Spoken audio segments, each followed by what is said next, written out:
through the course of the workshop. Your questions or comments are welcome. On the right-hand side of your screen, you should see a section called Chat. With this new software, it's a little different from what we've had before. You'll be given the opportunity to make any comments as we progress and ask any questions. To the best of our ability, given time limitations, again, as usual, we will try and address some of those questions as we move along.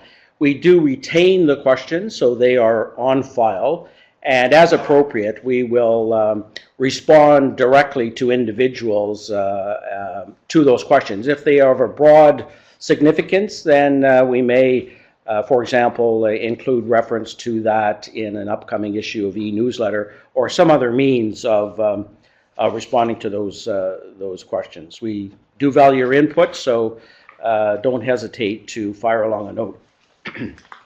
All right, let's get started. So we'll go to our first slide. In fact, we've covered that off, haven't we now? My gosh, you see, you got to stay with the program here, don't you, Leach? Sorry about that. In terms of the topics for the day, as we indicated in our release, we're going to be talking about the PTEC implementation. We'll review council decisions, certification policies, legislative model, and a practice guide. So those will be some of a key point that we'll cover off today.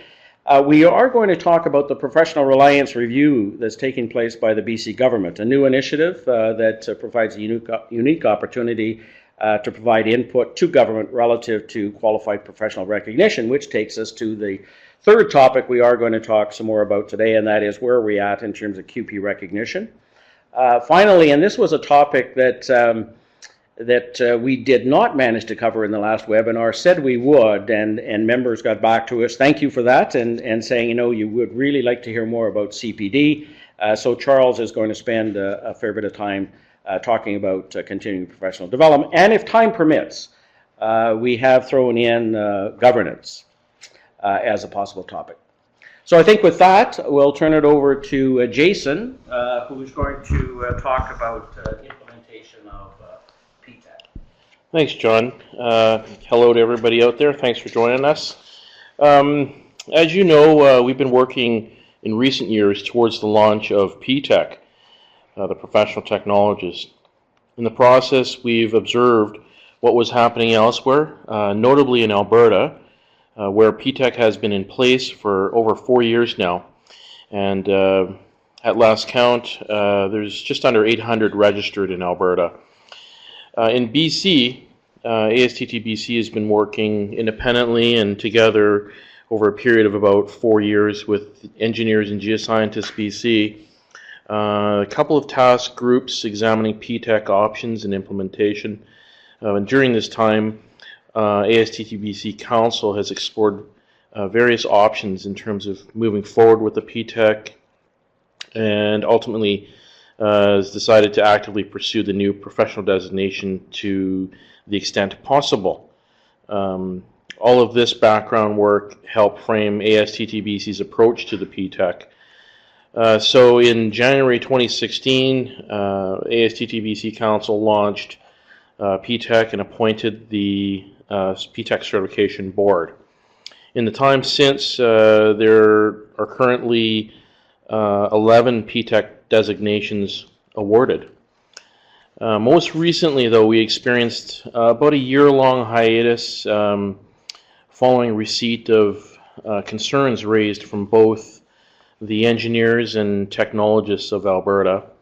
The Alberta concern was that the program we had did not match exactly the Alberta certification policies, which also come with an independent right to practice in that province. So there were a few differences there. While the Canadian Agreement on Internal Trade doesn't require that the programs match exactly, ASTTBC Council decided that we would strive to meet the Alberta standards.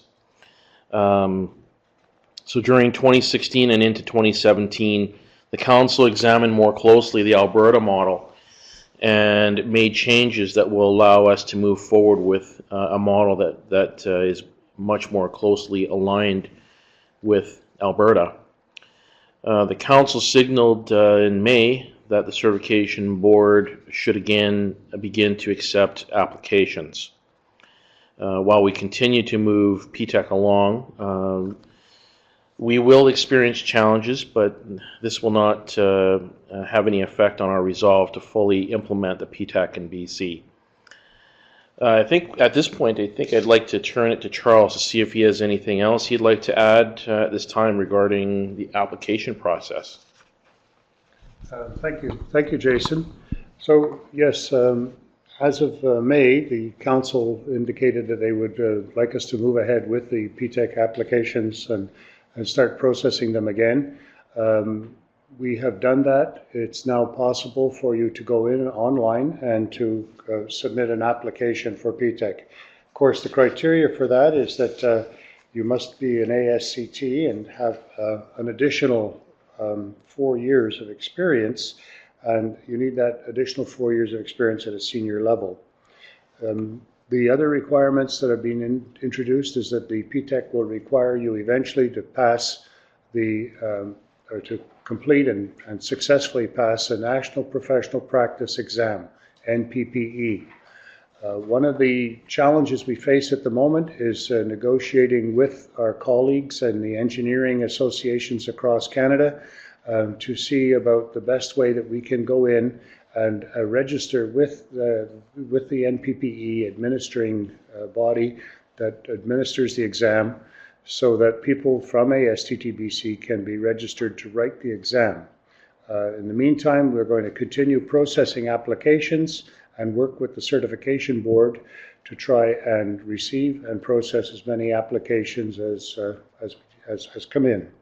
So I think with that, if there are any questions at all, don't hesitate to contact us, either one of the registration staff or myself, and we will be able to address your concerns.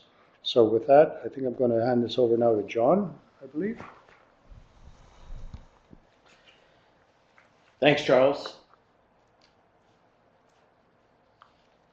As you noted, at the May Council meeting, the decision was made to move forward with a model similar to Alberta. And it may be instructive or helpful to read out the resolution that Council approved. And so I'm going to do that. Bear with me. This is the motion that Council approved at the May meeting. It goes as follows. ASTT supports a legislative model similar to that in Alberta. ASTT proposes a change to the BC Engineers and Geoscientists Act to include PTEC as a professional permitted to practice independently, and where 50-50 PTEC and professional engineer boards review and approve applications. The PTEC would be granted independent rights to practice within the scope definition as per Section 4.1 of the ASTT regulations, and consistent with practice guides as approved by Council as noted in Section 4.3 of the ASTT regulations. The PTEC would be fully regulated by and be members of ASTTBC. The ASTT Act would be amended to include PTEC as a member of ASTTBC. That motion provided direction, and a further resolution authorized the CEO to move forward with PTEC implementation. We are going through presently consultations with various stakeholders. So, for instance, then, as you would expect, as a matter of top priority, the very first group that I met with was Engineers and Geoscientists BC staff to inform them of this direction and where we're going. We've also met with other professional associations and starting to meet with regulatory authorities, industry, and trade associations. In terms of practice rights, we note that they will be based fundamentally on established code standards and practices and within the ASTT definition of scope of practice, which is in the ASTT regulation and has been in the ASTT regulation in one form or another since the statute was enacted back in 1985.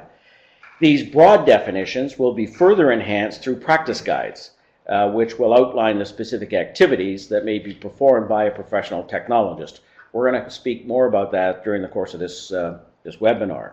And as noted, legislative changes will be required to fully implement PTEC as part of Phase 2. And again, we'll talk a little bit more about that in a moment. I think the key here to remember is that we are approaching this on a two-phase basis, which is not new in the sense that we have been advising of this approach for some time and working with government with a clear understanding that to the extent possible, we would implement PTEC within the current act and regulation, and that in order to fully realize the potential, we would seek legislative change. The other topic we'll touch on today as well, which ties into this, is that the BC government has indicated it will conduct a review of the professional reliance model. And there's no question that this opens a great opportunity to consider the role of technology professionals and the legislation governing their accountability. We'll speak more to that, as I said, in just a moment. That review has begun by government, and they'll be reporting out in the new year. In terms of the PTEC regulatory model being proposed, so now we're going into a little bit more detail. We anticipate and expect that this would function within a two-act, two-association model, meaning that the ASTT Act would be working in a complementary fashion with the Engineers and Geoscientists Act. In the past, we have explored other models. Some members on the line today may recall the considerable effort that went in the early 2000s to consider a merger between ASTTBC and then APEC-BC. The signals certainly seem to point, without a doubt at this point in time, to retaining that separation of the two organizations, and that's the route that we've been on for some time since the merger discussions did not bear fruition. And so we're looking at that 2A2 model. We think the model that's being proposed by ASTT kind of runs down the middle, with licensing authority or the enabling element of PTEC licensing generally within the engineering field covered off in one statute, the Engineers and Geoscientists Act, with membership and administration under the ASTT Act. And as noted earlier, the ASTT Act would be amended to introduce PTEC and provide for its administration. There would be a license enablement through this model. We subscribe to and proposing a 50-50 board as per the Alberta model, and that will certainly help in terms of building the linkages between the associations. And again, we talk about scope of practice and practice guides would be fully established within the statute. And I think with that, I want to turn it over to say a little bit more about the practice guides and how they will fit into the equation. So Jason is going to say a bit about that. Thanks, John. So practice guides, they aren't new to ASTTBC. We believe that by defining an area of practice within which ASTTBC members might offer independent services, the association will be providing a valuable service for its members, other professionals, and the public. Regulatory bodies such as the Oil and Gas Commission, Technical Safety BC, WorkSafe BC will know without question the specific activities that may be performed by PTECs and for what they are competent to assume independent responsibility. These first guides were framed as part of the ASTTBC APEC-BC merger discussions, and the intent back in 2003 and 4 is the same, as it is today, and that's again to frame the specific scope of activities that can be carried out by a senior technologist based on standards and accepted competencies. ASTTBC Council adopted several guides in 2005, and then we looked to further linkages with APEC-BC in search of a regulatory model that would assure practice rights within a mutually agreeable framework. The two associations established the ASTTBC slash APEC-BC joint board for the purpose of defining areas of practice that would be open to senior technologists, and we're making good progress in developing guides.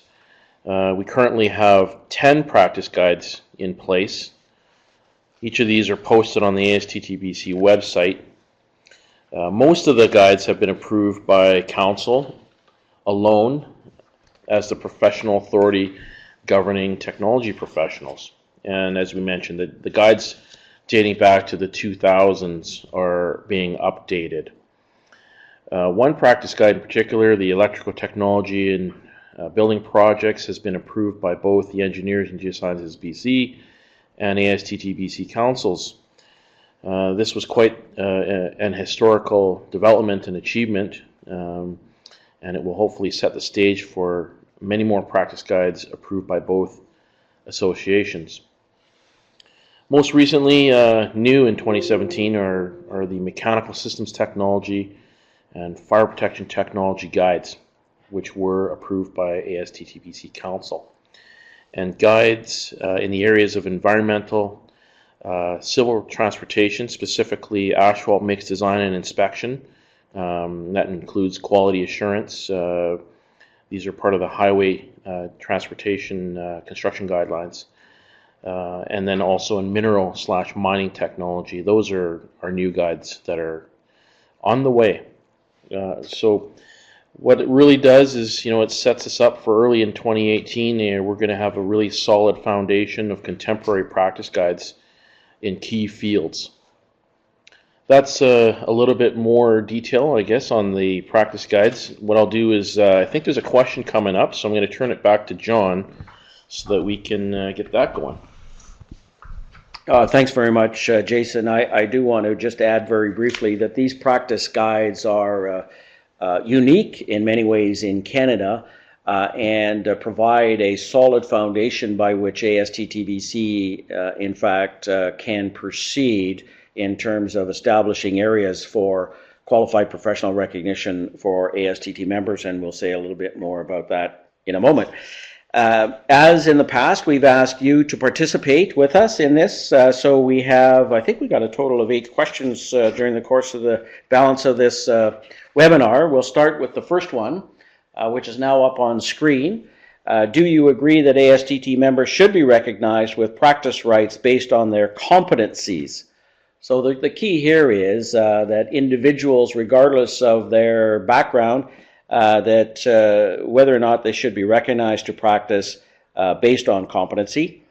If you can respond to that question now, and you'll see the results will pop up on the screen.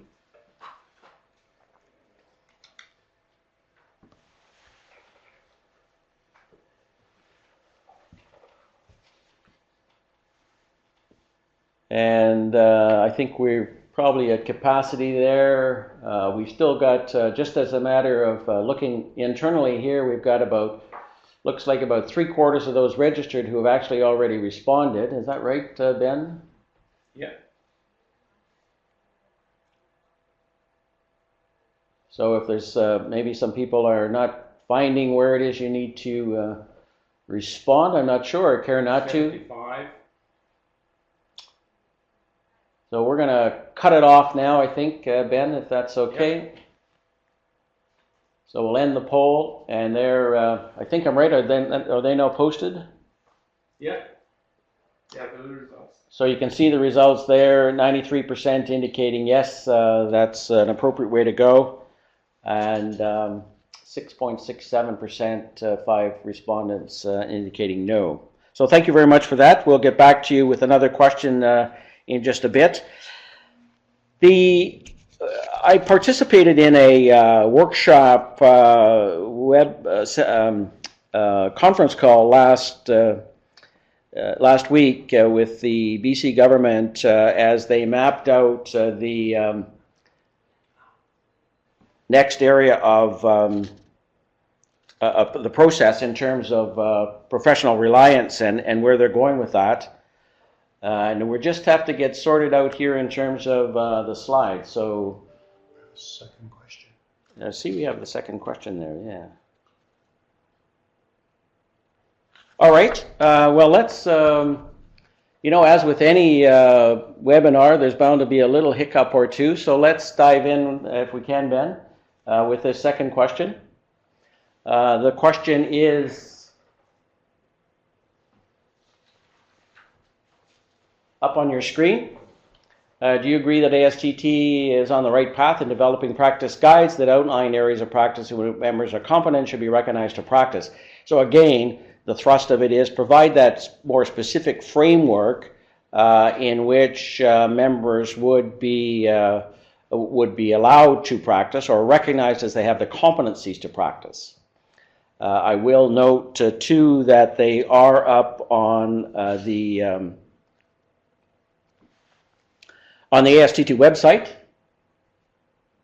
and we would encourage you at any time to go up on board. And I'm just looking at my notes here while you're completing that.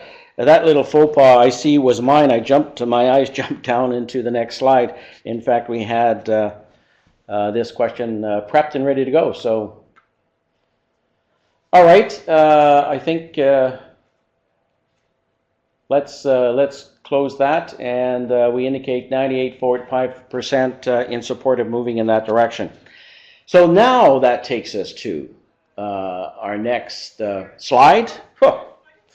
Professional reliance review. As indicated earlier, the Minister of Environment, George Heyman, is taking the lead on behalf of the government in taking a look at professional reliance, the professional reliance model, the different elements of it, and in particular as it pertains to professional regulatory bodies, to look at the role of the professionals and the professional associations. It will focus on the natural resource sector.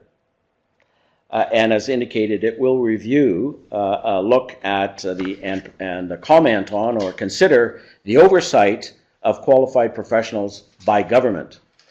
5 professional associations are in scope with this review. Those 5 professional associations include the agrologists, the biologists, engineers and geoscientists, forest professionals, and ASTTBC members. They've come up with a new term, which we heard, at least I heard for the very first time, lettered professionals. And that's the term that we've got up on the screen there. So I anticipate we'll hear and we'll be using the term lettered professionals as this initiative unfolds.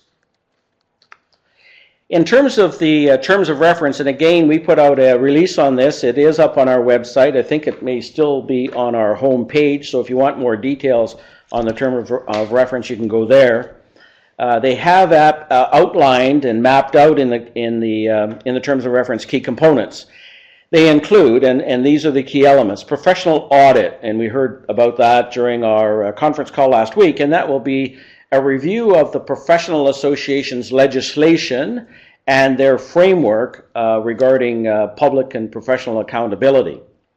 It will talk about appropriateness and effectiveness of the use of qualified professionals for the approximately 27 regulatory regimes that rely on QPs, and whether or not the regimes follow best practice to protect the public interest. Another element is targeting interviews. So we anticipate, we know that there will be interviews with key government and private sector users of qualified professionals and with representatives of the public. They will complete a jurisdictional scan to identify best practices of professional reliance models and look at a strategy and release ultimately that to the public. There's no question in the minds of the 5 professional associations, but certainly speaking for ASTTBC, that this is a major undertaking and frankly a unique opportunity on the part of the professional associations to engage with government on the role of the professional associations, the role of the professionals, recognition as qualified professional, and generally the overarching and the overall professional reliance model. So we, on staff here, Registrar Charles and Jason and I have already connected, talking about how best we might support government in this review. I did have the opportunity to meet with the minister. In fact, as it turns out, it was a week before the formal announcement. We've been in touch with staff, and I'm confident that ASTTBC is in solid shape, but I also anticipate that there'll be things we learn and probably some things that we might do better in order to operate at best practices in all areas of the role we play in serving and protecting the public interest. So we did say that we were going to say a little bit more about qualified professionals. As indicated in the terms of reference with this review, that whole question about QPs, how they fit in, whether they're treated fairly and equitably across all of the 27 regulatory regimes that the government has outlined is something that's going to grab a lot of attention, and certainly it's of key interest to ASTTBC. So Jason, can you say a little bit more? Sure, thanks, John. So we've covered this topic during previous webinars, so my intent today is just to keep my remarks fairly high level. But our role, ASTTBC's role, is to serve and protect the public interest. So some of the focus here being safety, health, safety, and the environment. So we hold that at a very high level. The key way to assist the public, regulatory bodies, governments, and other stakeholders is to work to identify areas of practice that are within the scope of our members' competencies and where they should be included and recognized as QP. That's a large thrust of the area that I'm involved in here at the association on behalf of the members. We've had fairly moderate success in securing appropriate QP recognition. It's something that takes quite a bit of time and development in third-party regulation and trying to identify areas that would be advantageous to include a professional reliance model. So we continue to work towards securing those. But if you're interested, there is a list of QP recognition areas of practice. You can go to the website and take a look for that, or you can Google ASTTBC QP, which will take you along to our website with a link directly to a couple of tables that we list areas of practice. As noted on the screen, we have also helped serve the public interest in requiring ASTTBC certification for a few technical specialist fields, including fire, property inspection, and site improvements surveying. But let's go to the next slide and let's take a look at where we are going with regards to QP recognition. As we look to the future, ASTTBC sees a number of avenues through which QP recognition might emerge. The guides in particular will define specific areas of work that can be handled by our professionals, and governments and regulatory bodies are often looking to define a specific professional to carry out work. And as we've done in the past, we'll continue to assist in this process. The current BC government review of professional reliance does give us, as John mentioned, a unique opportunity to advance proposals for consideration of ASTTBC professionals, and from time to time legislation may need to better frame this QP recognition. One example of this is ASTTBC's proposal for legislative change to fully engage and use the skills of the professional technologist. So working in cooperation with other professional associations is another means by which to identify and recognize all professionals appropriate for QP recognition. The ASTTBC EGBC Joint Board was set up to identify these areas of professional practice that might be open to a senior technologist. QP recognition within ASTTBC and other professionals' competency is appropriate within an effective professional reliance model. And what we wanted to emphasize today is that we are at the table and we are working towards developing those areas of independent practice as a qualified professional. That sort of ends my area of report on high-level discussion about QP. I'm just going to turn it back to John, and I think we've got another question. Yeah, thanks very much, Jason. I think I'm going to interject at this point. Let me just check the time here and cover off a couple of the questions that have come in. And thank you for sending along those chat notes. Christy sent a note in that's not currently, I don't think, on screen, but the other is at the top, asking about the limited license NGEL with ASTTBC and the PTEC and the difference between the two. You know, this has been part of the discussion with Engineers and Geoscientists BC for a long time. ASTT was a very strong supporter, and one would suggest a partner with ASTTBC, Engineers and Geoscientists BC, that is. Old habits die hard.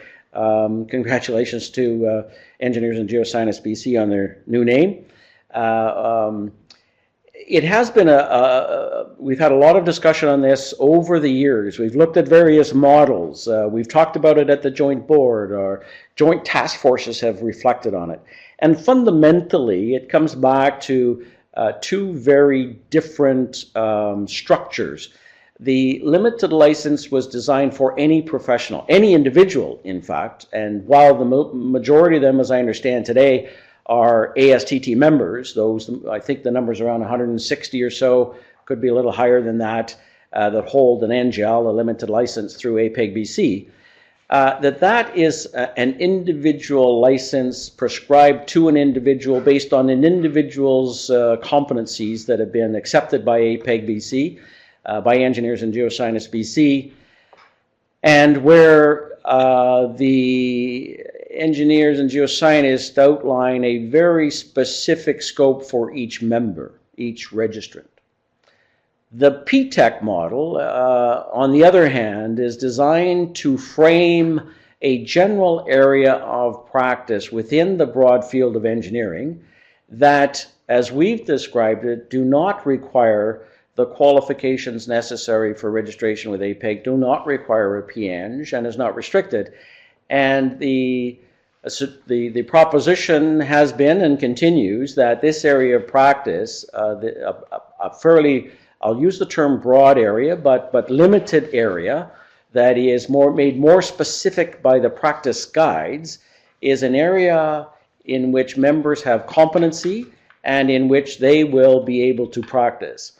Unlike an individual scope, members, as long as they're practicing within that accepted practice guide, will not have to demonstrate a specific or narrow scope. So you will not be going to a regulatory body with a narrow scope of practice.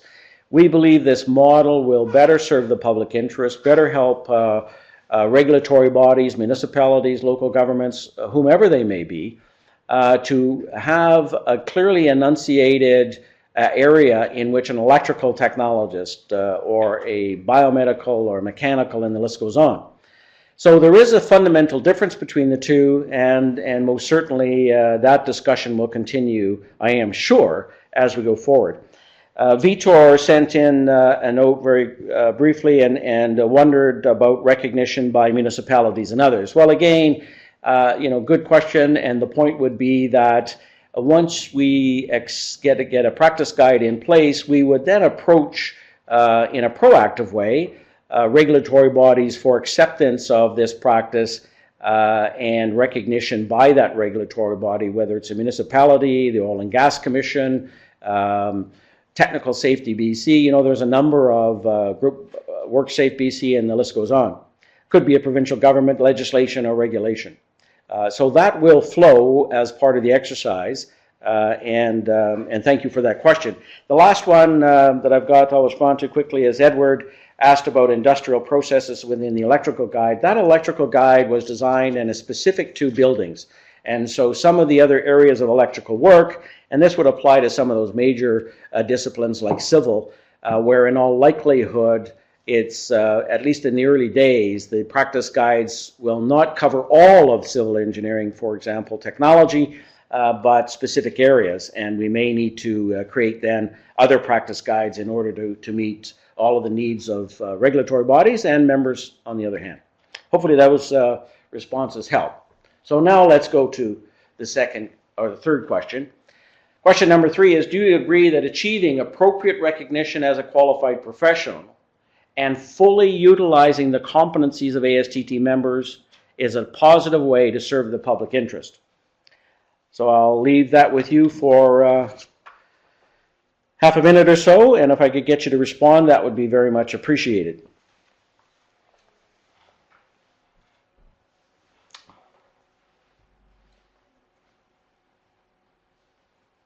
We can see that we've got about 60 people have replied.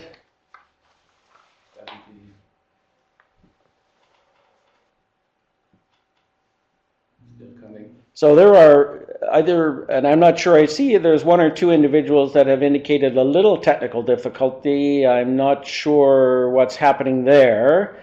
Because most people seem to be okay, I'm assuming we're all on track and all good.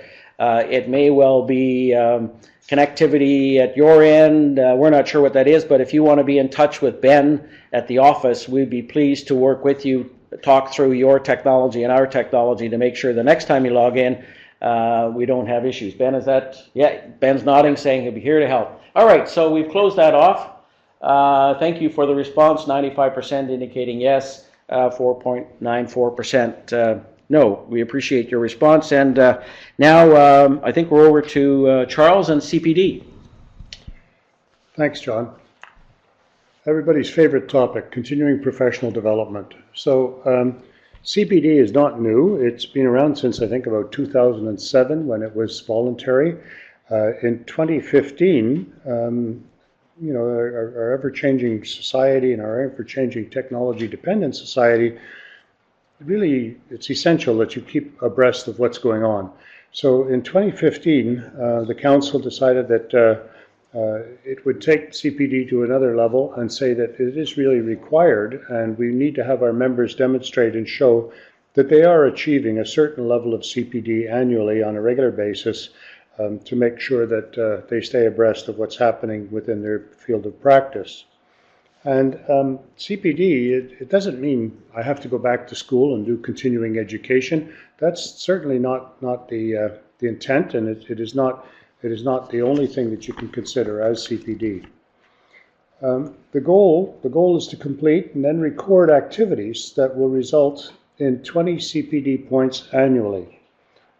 So these 20 CPD points can be amassed in a variety of ways, and there's a list of CPD points. There's at least 5 different categories, and these include employment, that is if you're working or in your field of practice and either employed or working on your own or in the process of seeking employment, then we would consider that as employment. There's formal learning, which would mean going to an institution such as BCIT or Camosun or Okanagan College or one of the institutions where you sign up for a credit course. Then there's non-formal learning. Non-formal learning can take place in a variety of ways, including your own self-directed learning. If you think about how you learn how to use a new application on a computer, typically you pick it up and you self-direct your learning, usually through trial and error and moving forward and achieving your goals that way. So the time spent on that also can be recorded as CPD. The other area is volunteering. You know, ASTTBC has well over 100 volunteers that are in different boards and committees. It's not just volunteering for ASTTBC. You can be volunteering for other work and other activities in your community, at work, for good causes, etc. And that volunteering is all considered as part of CPD. Another one is presenting. If you present, now this would apply to people that are not normally teachers, but as that would be your regular job. But if you're presenting at a conference or you're presenting at some special event, etc., or even presenting a training program, you can consider that as CPD points. You simply have to go to a website, you have your own account, and you enter a brief description of your CPD activities and the number of hours that you've devoted to each of these activities. and the points are automatically generated. As I mentioned, there's 5 different categories of types of CPD activity, and there's a more precise description in a listing that's on the website, and also it categorizes what it is and describes what you might be able to do. The CPD requirement does not, of course, apply to honorary, life, or retired members. These people do not necessarily have to maintain their CPD. They voluntarily, if they so desire, they may do so, but it's not a requirement. Members that are unable to achieve the required CPD requirement for various reasons, whether it be medical or economic or other reasons. For example, a good one is if a member's on a maternity leave, then maybe there's a little bit of a hiatus while the main feature is looking after the newborn. So we're not fixed and rigid on all of this stuff. We are somewhat compassionate. If you do have concerns, just send a message to the registrar at ASTTBC, and we can take these things into consideration. Where are we going with the CPD stuff? Well, in addition to the recording and documenting your CPD points, in about 2018, November 2018, a year from now, we hope to be able to generate a report that will be able to say, here's where every member is on their specific requirement to achieve CPD points. And that report can then be used as a next step in reminding people that they are or they are not being compliant with the policy to maintain their required CPD points. So in about a year from now, you're going to be seeing a report go out and remind you of where you are with your CPD. The ASTTBC website also includes a very, very current and up-to-date list of a wide range of events from which you may select a CPD activity. I was on it the other day. I keep my CPD points up and running, and it also is an opportunity for me to check out and see how the system is working. And I checked on the list of events and activities, and it's really very, very thorough and very, very wide-ranging. So there's something in there for everybody. I'd encourage you to do so. So be sure to keep your CPD points up to date and go in and do it. It's almost better. I don't know if people out there have ever experienced the concept of time tracking, where you have to record what you do each hour or every 15 minutes of the day. If you try and do that a week after you've done the activity, it's tough to remember what you did. Same applies with CPD. If you enter it regularly after you've done some activity or event, then it accumulates, and you don't have to then at the end of the year think, oh my goodness, what did I do this year for CPD? So it's a great routine to get into. The last thing, I'm going to end this by suggesting that the policy is relatively new. I've had some comments, feedback that the schedule that we have, that's approximately 10 hours, would equal 1 CPD point, is a bit excessive. That 10 hours, although it's nice in the metric system, doesn't necessarily fit into our normal rhythm where anywhere from 6 to 8 hours would be considered as a training day. So we may want to look at that and adjust it as we go, but that's something that we appreciate getting feedback on, etc. And so by all means, let us know your opinions on that. So one of the things we want to do now is we want to go to another question, if that's okay. Yes, John. Yeah, maybe, Charles, just before we do, and I'm watching the time here very carefully, and I think I'm safe in asking Charles to respond to a couple of questions. We may not get to all of them, so those questions that we don't get to, we'll take offline. But Charles, for example, one of the members asked about 20 points, and is there enough stuff online available to be able to achieve the 20 points? So one note there might be around the number of points you get for being full-time work, for example. And then the other one along the same line is the acceptance or approval of the CPD activity. and members wondering, is it appropriate? Can I use it? Is it acceptable? And what's ASTT's role in that, if any? Okay, so yeah, first thing is that the 20 points, and different organizations have different point systems, and so it's almost like going from one country to another. The lira that you use in Italy might not be the same as the pounds you use in the UK, and the pound in the UK is not the same as the pound in Ireland. The dollar in Canada is not the same as the US dollar. You get what I'm going to here, saying that these CPD points are based on ASTTBC scale. If you are employed, or if you're active in your practice, and that's for the full year, you've automatically got 12 points. So you say that, okay, I've been working for 12 months, I've been actively in my practice for 12 months, that's 12 points. So that really takes a chunk out of your 20 points right there. Other things, like for example, if you subscribe to a journal or to a magazine, and you read that magazine and there's some articles in there that help you in your practice, take that time and put it into the formula, and those equal points as well. So is there enough activity on the website that's listed? That's not our only source of information. It certainly probably would be able to get you to the maximum points you need in any one time. Yep. All right. So is that any more, John? I think for the moment, let's move on. Thanks, Charles. Okay. So let's take a look at the question. And the question is, over the past 2 years, have you entered any CPD activities in your ASTTBC online CPD log? And I might add that... John, have you done yours? I do mine as well. Not as often as you do it seems, but it is a good exercise. I want to say, too, as you're filling out the question, it is anonymous, by the way. We're not going to track you. Not today, at any rate, but that review and more formal auditing will certainly happen in the future. I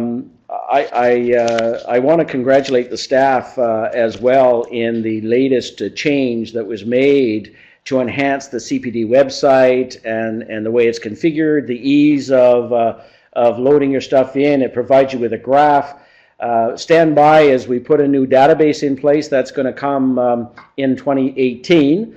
And I think I'm right in saying, and I probably shouldn't say this because I'm not 100% sure, but I think when you log in to your website as an individual member, it'll actually, right on your screen, it'll show you the number of CPD points you've already accumulated. Charles is nodding and said that's eventually. Okay, eventually. All right.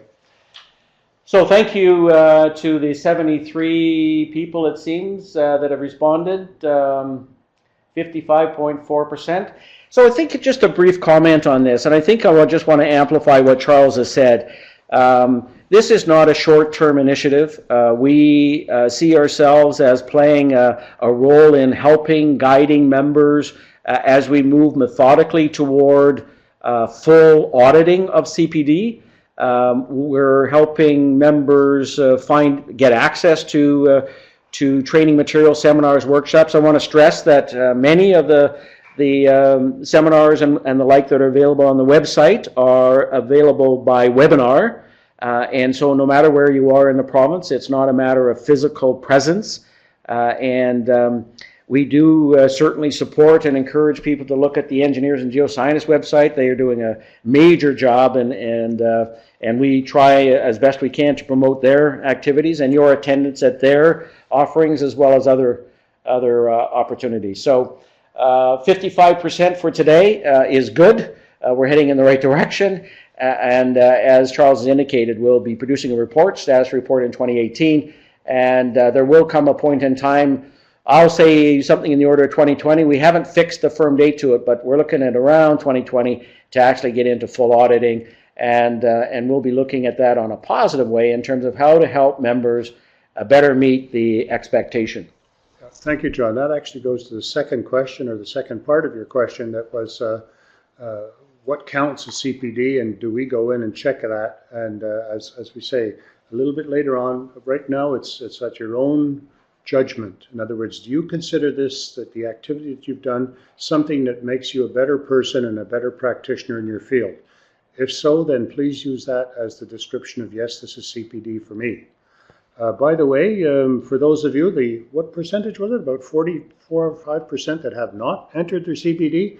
You could experience this yourself after the webinar by entering the points for this webinar. Well, I shouldn't say points, plural. It would be under the category attending seminars, workshops, webinars, technical field trips, or periodic on-the-job training. And you can enter an hour, which would give you 1/10 of a point. Just imagine, 10 webinars, you get a whole point. Okay. All right, on to we have another question, by the way. And that question is up now, I believe. Yes. Do you regularly review the ASTTBC website for listing of seminars and workshops? So we'd love to hear from you on this one.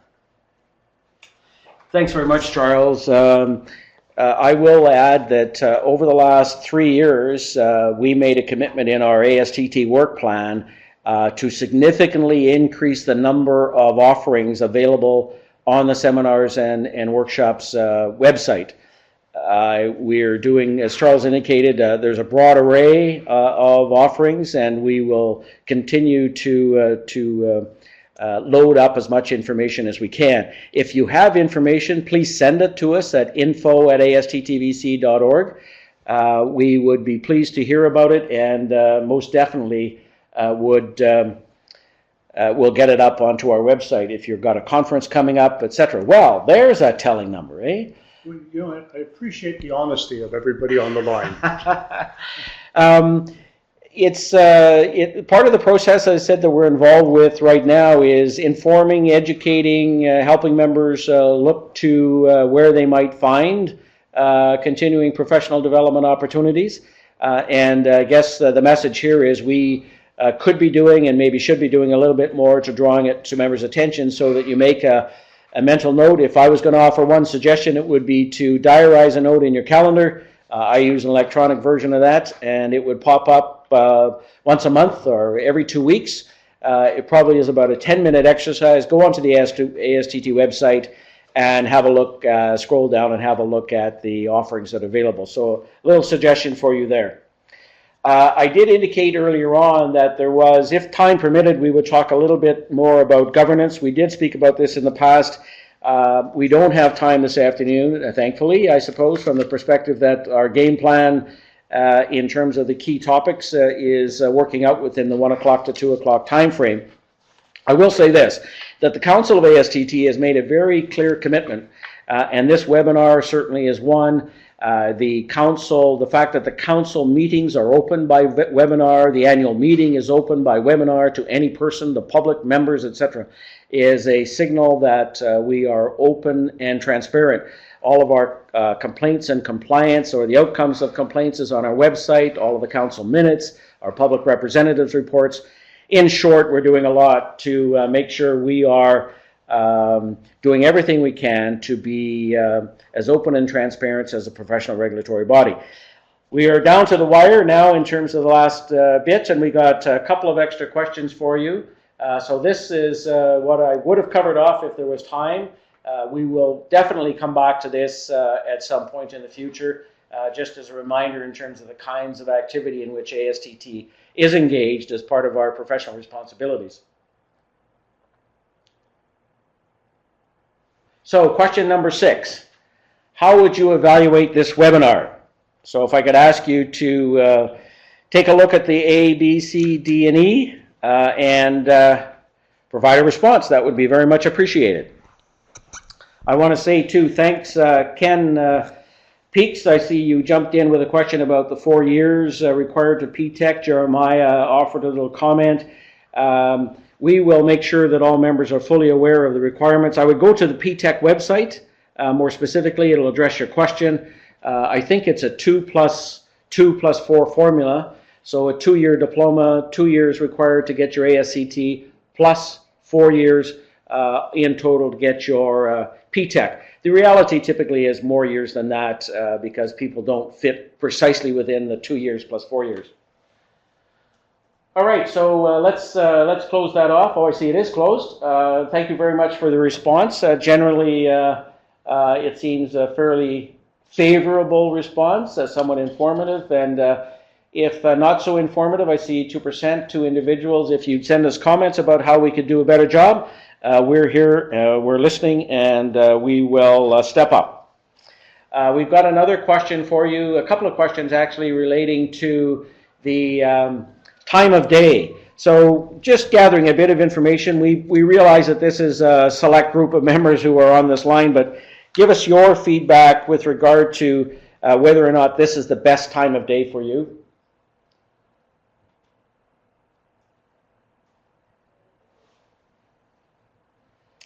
It would seem that that the 12 o'clock noon time frame. Now that doesn't on screen there, Ben. I don't see the full screen showing, but it's showing here full. Or this is what's up there now. Yeah. Okay. So thank you very much for that response. Appreciate it. We're going to ask you another question relating to the day of the week. So let's just take a moment and do that. We have not included Wednesday, because that's what we're currently doing, and we did not include Friday for a number of reasons, not the least of which we anticipated this would not be the best day of the week typically, and Hold that Wednesday. so it would seem that we guessed right, or at least we were pretty much on the right track in terms of picking Wednesday as the best day to convene this webinar. Thanks very much for your response. It is appreciated. In terms of future webinars, as we draw this webinar to a close, we invite your suggestions for future topics. Any observations or suggestions with regard to how this might be improved. And as I said, any other topics, any specific topics you'd like to see covered, send us an email to techinfo@asttbc.org. I will put out one quick plug, it's not on a slide, and that is to promote our Technology Awards and Recognition celebration.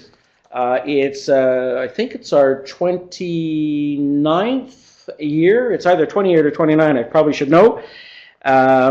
We already have 235 registrants for November the 18th, Saturday evening from 5:30 onward. We're pretty much guaranteed to be out there at 10 o'clock. We have a silent auction. We raise about $10,000 for the foundation. Come and do your Christmas shopping. It's great fun in the silent auction. We will present a number of awards, a number of honorary memberships, recognizing members, recognizing employers that are doing a particularly good job in encouraging ASTT registration. And I'm just reminded by Charles to note that ASTT volunteers are always welcome and always needed. So again, you could use that tech info email address and send in a note, maybe with your bio, and if you've got a particular area of interest in which to be involved, that signal to us would be very much appreciated. This brings to a close our 8th ASTT Update webinar. We thank you for participating. Stay tuned for future update webinars. In conclusion, I think it's important to again recognize that ASTT is able to carry out its mandate because of the dedicated commitment of technology professionals, that's you folk and the other 10,500 or so, who see value in certification and are joining in service to the public. With that, I close and thank you for your continued support of ASTT professional certification and membership. Have a great day.